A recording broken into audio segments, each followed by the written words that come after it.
painted a pretty bleak picture about the consequences of poor sleep, not only in terms of cognitive functioning, mood, fatigue, but also metabolic control. So what are the fixes? What are we going to do about this? What does the research suggest we promote more often? Well, I'm going to guess that everyone in the room has at least heard of the term sleep hygiene. But it turns out that when the National Institute of Health convened a consensus panel recently, they reviewed the literature. It turns out that sleep hygiene in and of itself is ineffective in the treatment of insomnia. Because what they discovered is that too often what happens is that you have your handout, your little sheet of 9 or 10 things. I mean, you can print it off of WebMD or any place you want. And then people would be handed this sheet of suggested changes. And then, bye, good luck, right? Where what the evidence, what this panel has concluded is that when you combine sleep hygiene with things that are referred to as sleep restriction and stimulus control, and you have a qualified person, could be a nurse, could be a behavioral health professional, meet with the patient 2-3 times or so over the course of about 4 or 5 weeks, then you have substantial evidence that that is effective in treating sleep onset insomnia, helping people fall asleep and get better sleep throughout the night. Okay? So it's not just here, do this, it's actually supporting them through the process and tailoring it to their specific situation. Now, what's also interesting is they reviewed the literature. It turns out that for people who don't have a hard time falling asleep, don't have a hard time staying asleep, the only problem they have is waking up too early, like at 3, 3:30, 4 o'clock, and they can't get back to sleep, and they are not taking naps during the day, that appears that the evidence supports the use of selective serotonin reuptake inhibitors, SSRIs, antidepressants, Prozac, Zoloft, and so forth. Now, I've been doing this work for 25+ years, and so I see a lot of people who have chronic medical conditions, whether it be chronic pain or other such conditions. They're fairly disabled, impaired, maybe unemployed, and they lead fairly sedentary lives. The number one thing I focus on first, because it has so many benefits that go beyond even sleep, is getting them more physically active in the day. There's not a great enough difference between they're sitting 6-8 hours watching TV and then they just move, what, 40 feet to the bedroom, and then they think 2 hours later they're going to be able to fall asleep. There's not enough difference in between their activity daytime versus nighttime. And then they're up at night and so on and so forth. It can be because of pain. If pain interferes with sleep, they get up, they're uncomfortable, they walk around, they go to one activity to another room and so forth. And as they describe it, sometimes it's pretty darn close to how active they are during the day, right? So getting them more physically active is important. Now, experts generally agree that if it's vigorous physical exercise, that should be concluded at least 3, maybe even 4 hours before lights are out. Okay? Otherwise, it actually may interfere with sleep, not facilitate it. So as long as that activity is done with 3 or 4 hours before, it's going to absolutely facilitate quality sleep and other things, benefits as well.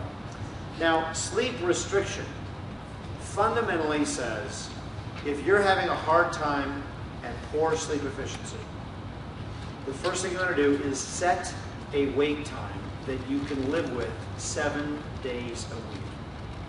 That is, if you wake up at 6 o'clock Monday through Friday to get up for work, but you love sleeping in until 10 o'clock on Saturday and Sunday, but your sleep is not good quality, the first thing you got to be willing to do, at least for a while, is to say, even on the weekends, I'm getting up at 6 o'clock. Set that wake time and then ask the patient, so in the last week or so, what time when you go to bed do you actually stay asleep? Because you just told me you go to bed at 10, you can't fall asleep, you get up, you read, you do this, that, the other thing. What time in the last week is most reliably the time when you go to bed, you stay asleep? They might say about 1:15 or so. That becomes their new bedtime, okay? Whenever it has been that they then stay asleep. Now, if they're going to bed at 1 and they're waking up at 6, they might be kind of tired, only getting 5 hours of sleep. Now, what's critical is do not let them take a nap, because that sleep will actually then help us, because the goal is we're trying to compress their sleep and improve quality and efficiency, not worrying about 8 hours or any kind of time marker. So then you have to make sure that they're not taking any naps. The other thing is to basically only go to bed when you're sleeping. Now, what you'll often hear is people will say, oh yeah, but it was 3:30 in the morning and I had a big presentation, so I tried to go back to sleep. Were you sleeping? No, but it was really important that I get sleep. Well, guess what? You're actually only making the cycle worse if you're going into bed and you're not sleeping.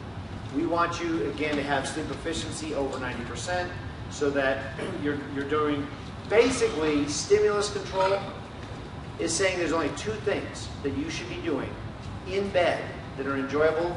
They both begin with the letter S, right?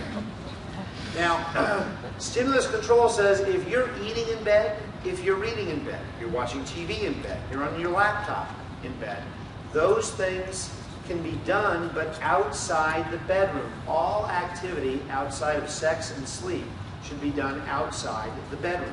Because the more things you do in the bed, the weaker the connection is between pillow and sleep. Very interesting data just in the last 3 or 4 years emerging on the impact of the iPad.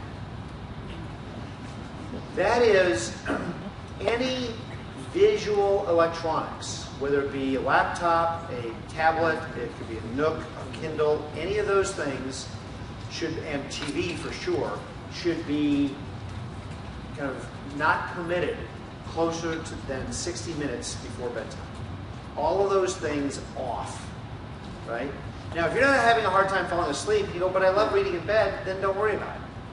But you cannot read in bed, even with the Kindle or the Nook, because the recommendation, or basically the evidence is showing that that light coming through our pupils is signaling to the body, it's time to stay awake, time to be awake. The recommendation is do that reading outside the bedroom, and probably, unless it's a really low ambient light from the background for your Nook, is to have the light from behind you shine on the reading material and have the rest of the house completely black, completely dark. No other lights than the one that's helping you read. Why? Because the darkness will elicit more melatonin, signal your body to sleep. The only light should be indirect and not kind of the LED or LCD coming toward you. Again, the cool temperature, very important. Maybe a few degrees temperature cooler in the bedroom than it is the rest of the house, as that will help facilitate sleep. And stimulus control, paramount thing here is do not have your clock readily available to your eyes. You ask people, so about what time did you wake up? 2:17. How they know that? Because it's 2:17. I mean, just the green LED emitting light is actually going to interfere with your sleep. Turn the clock around. Put it on the floor. Better yet, put it on the dresser that requires you to get up and turn it off when the alarm clock goes off. When that alarm clock goes off, if you choose to, you can hit the snooze button, but on your way back to bed, open the curtains, turn on all the lights. So you can kind of enjoy kind of gently waking up, but that light is going to signal to the body, time to wake up. Now, list of concerns outside the bedroom. This is not a to-do list, though it can turn into that to some degree. The idea, at least 60 minutes or more before you're planning on going to sleep. Put on paper the concerns that you can imagine are going to keep you up. You know, why did she say that? What did he really mean when he did that? Was his intention this? You know, I should follow up with him. Maybe I'll give him a call tomorrow, kind of thing. Okay? You put those on paper, kitchen table, dining room, wherever, someplace not the bedroom. Now you can take that list and then put it on your nightstand with a pen, because you may actually, when your head hits pillow, oh shoot, that's another thing. I don't think I put that on the list. You can add it to the list, but don't create the list in bed. Half of pet owners are saying on a regular basis the reason they have a hard time staying asleep is because Fido snores. Right? Fluffy is getting entwined in their feet at the bottom of the bed. Okay? Come on, can you be a good pet owner and still have them at least for those 8 hours spend it outside of your bedroom? The usual suspects, caffeine. What's interesting about this is that more anecdotal evidence, not a randomized controlled trial or anything that's been studied in that way. But many of us will appreciate that our sensitivity to caffeine has increased as we age. So we could have had 2 cups of coffee with dinner when we were in our 20s. But now it's like you can't even have a Diet Coke past 4 in the afternoon, and it might interfere with your sleep. Alcohol. More than any other kind of thing that we use to facilitate going into a sleep stage or sleep cycle, alcohol has a tendency at the end of your first cycle of sleep to increase the wakefulness before you go back into your second cycle. For all of us, if we maybe 3 or 4 cycles of sleep throughout an evening, we will be awake, semi-awake, for maybe 2 or 3 minutes. If you ingest alcohol to kind of help you start that first cycle, your wakefulness not only lasts longer, but it's more alert than if you didn't use the alcohol. And so if you open your eyes, lo and behold, what can happen? Great, 2:17, now we'll never get back to sleep. But ask people, if they have a nightcap or alcohol late in the evening, so do you find yourself generally waking up about 2 hours after you initially fall asleep? Yes, that is a very common phenomenon. Tryptophan, anything that's going to help increase melatonin levels. Tryptophan, the warm milk folklore, has evidence to support its use.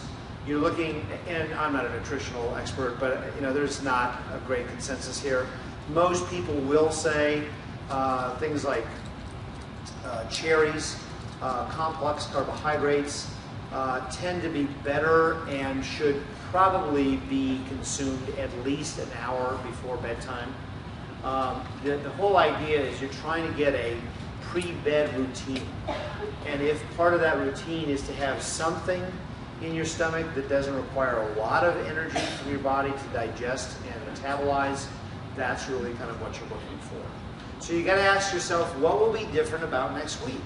When you take these ideas, it starts with just doing a calculation of your sleep efficiency. For a few nights, calculate your sleep efficiency, and some of these things are likely to be beneficial if your number is below 90%. Now, talk about stimulus control. The mother tells her friend, I put them up after the divorce so he knows his father is still a part of his life. That's a scary look at that.